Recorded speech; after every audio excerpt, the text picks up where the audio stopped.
Hi, this is James Shrug with Westpac London's end of day report for Friday the 19th of August. Well, it was a consolidation day today, I suppose. We had no particularly important economic data released. Well, Canadian inflation came in.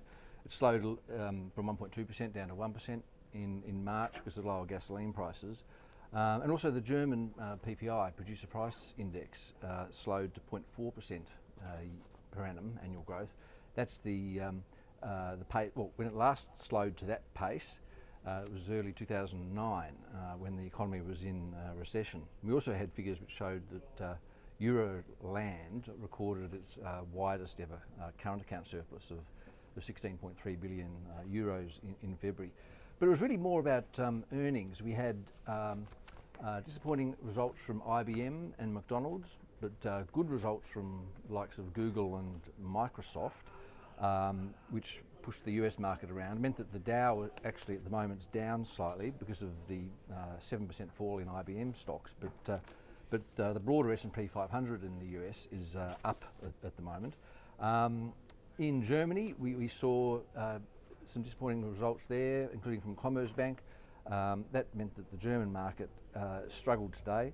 It's down 0.2%. With other European markets actually mostly higher. For example, the London market up 0.7%, the French market up 1.5%, Spain up 1.3%, and the Italian market up 1.8%. So some decent bounces in Europe, excluding that small 0.2% fall in Germany. The Dow at the moment, and it's 5:30 in London in the afternoon, is down 0.2% at 14,513. But the S&P 500, the broader stock market measure, is actually up 2/3%, and the Nasdaq's up 1.2%. So it was really IBM just holding down the Dow.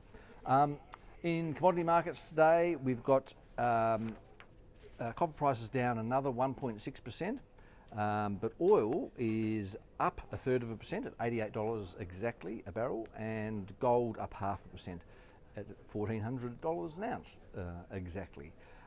So some steep falls in commodity prices earlier this week on the back of concerns about China, concerns about terror, the view that maybe commodities had run up too far given the outlook for the global economy.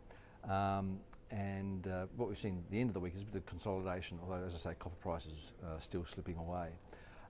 The Aussie dollar, it's at 1.029 at the moment. It was at 1.036 earlier today in London, but throughout the London afternoon it's been losing some ground. But it's back around the levels that it was trading at in Asian trading yesterday.